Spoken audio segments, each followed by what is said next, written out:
BRS party Dharur ఆధ్వర్యంలో మోమిన్ కలాన్ రైతు వేదిక దగ్గర కొనుగోలు కేంద్రాన్ని సందర్శించడం జరిగింది. అదేవిధంగా ఇప్పుడు నాగారం కొనుగోలు కేంద్రం దగ్గర ఉన్నాం. మోమిన్ కలాన్లో దాదాపు 60 మంది రైతులు 3000 బస్తాల వరకు ఇంకా కొనుగోలు కేంద్రంకు తీసుకొచ్చే పరిస్థితి లేదు. వాళ్ళకు అక్కడ కొనుగోలు కేంద్రంలో ఇప్పటివరకు 7 లారీలు మాత్రమే కొనుగోలు చేయడం జరిగింది. ఇక్కడ నాగారం సెంటర్లో కొంచెం పర్లేదు 30 లారీల వరకు తీసుకుపోయారని చెప్తున్నారు. ఇంకా కూడా ఒక 5 నుంచి 10 మంది రైతులు ఇక్కడ ఉన్నారు. 10 మంది రైతులు ఇంకా ఈ గ్రామంలో కూడా ఇంకా ఉన్నారు. చాలా మంది కూడా దాదాపు వారం రోజుల నుంచి వర్షానికి రైతులందరూ కూడా ఈ వడ్లనేటి మొలకలు వెళ్ళడం జరిగింది. కాబట్టి మేము రైతుల తరఫున కోరుకుంటా ఉన్నాం, ఈ సందర్శన అయిపోయిన తర్వాత కలెక్టర్ గారిని కూడా కలుస్తాం. ఇంకా ఏదైతే మోమిన్ కలాన్లో ఉన్నటువంటి 60 మంది రైతులై ఖచ్చితంగా చాలామంది కూడా ఇంట్లో జాగాలు లేక బయట రోడ్ల మీద మొత్తం రోడ్లంతా కూడా వరి పొలమే ఉంది, అక్కడ వరి పంటనే ఉంది.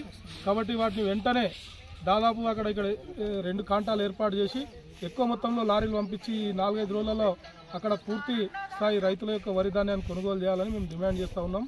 అదేవిధంగా ఈ కాంగ్రెస్ ప్రభుత్వం వచ్చిన తర్వాత రైతుల పరిస్థితి అగమగోచరంగా ఉంది.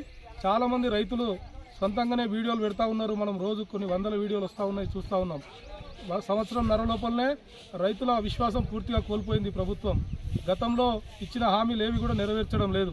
రైతు భరోసా గతంలో 10,000 ఇస్తుండు కేసీఆర్, నేను వచ్చిందడే 15,000 ఇస్తున్నాడు. ఇప్పటి వరకు 15,000 రైతు భరోసా ఒక్కరికన్నా వచ్చిందా ఒకసారి మనం ఆలోచన చేయాలి. ఈరోజు 24 గంటల కరెంటును కూడా కేసీఆర్ గారి ప్రభుత్వంలో ఎంత మంచిగా ఇచ్చిండో మన రేవంత్ రెడ్డి గారి ప్రభుత్వంలో ఎట్లా వస్తుందో ప్రజలందరూ కూడా మనకు చెప్తా ఉన్నారు వీడియోలలో. అదేవిధంగా రైతు బీమా గతంలో రైతు చనిపోతే వారం లోపల వాళ్ళ అకౌంట్లో పడేటి, ఇప్పుడు దాదాపు 3 నెలలు అవుతుంది. చాలా గ్రామాలలో కూడా రైతు బీమా రావడం లేదు. మరి ఎందుకు రావడం లేదో ఒకసారి ప్రభుత్వాన్ని మేము ప్రశ్నిస్తూ ఉన్నాం. మీరు గతంలో కేసీఆర్ గారు దేశంలో ఎక్కడ కూడా లేని స్కీమ్ను మన తెలంగాణ రైతుల కోసం పెట్టినటువంటి స్కీమ్ను కూడా మీరు ఉన్న స్కీమ్ను కూడా తీసేయడం ఎంతవరకు సమంజసం? మీరు డిసెంబర్ 1 మా ప్రభుత్వం వస్తుంది, మీరు డిసెంబర్ మేము 9వ తారీఖు రుణమాఫీ మొత్తం చేస్తామని చెప్పారు. ఎంపీ ఎలక్షన్లో రాష్ట్రంలో ఉన్న దేవుళ్ళందరి మీద ఒట్టు తిన్నారు. నాకు తెలిసి ఏ రాష్ట్రంలో ఉన్న ముఖ్యమంత్రి కూడా ఇంతవరకు అంతమంది దేవుళ్ళ మీద ఒట్టు తినలే అని తిని కూడా ఈరోజు రుణమాఫీ పూర్తి చేయలేక చాలామంది రైతులు ఈరోజు రుణమాఫీ కాక చాలా అవస్థలు పడుతూ ఉన్నారు. రైతు భరోసా రాలే, రైతు బీమా రావడం లేదు, రుణమాఫీ కాలేదు. అదేవిధంగా ఈ కొనుగోలు కేంద్రాలలో మీరు ఎలక్షన్ కంటే ముందు ఏం చెప్పారు? మేము దొడ్డొడ్లున్నా సన్నొడ్లున్నా అని చెప్పలే. వడ్లు ఏ రకమైన వడ్లైనా మేము అందరికీ కూడా బోనస్ ఇస్తామని చెప్పారు. ఇప్పుడు పరిస్థితి ఏంది? అధికారంలోకి వచ్చిన తర్వాత మేము సన్నొడ్లకే బోనస్ ఇస్తామంటారు. మరి ఇప్పుడు యాసంగి సీజన్లో ఎవరు కూడా సన్నొడ్లు వేయరు.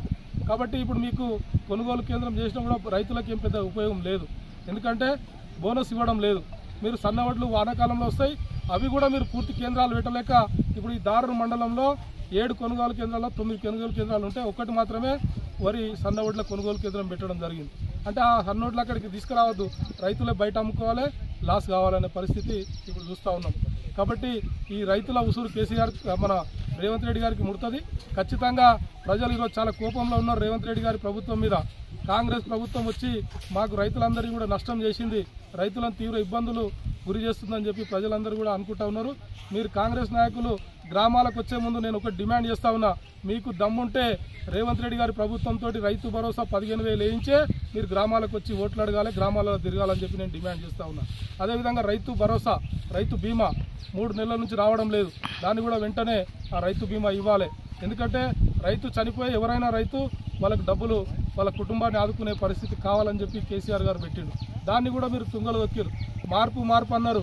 కేసీఆర్ గారు ఏదైతే చేస్తున్నారో రైతులకు ఏదైతే మేలు చేసిండో దాన్ని మీరు మార్పు చేసి నష్టం చేసే పరిస్థితి మీరు తెస్తారు. కాబట్టి ఈ చర్యలకు మానుకోవాలని చెప్పి మేము రైతుల తరఫున డిమాండ్ చేస్తూ ఉన్నాం.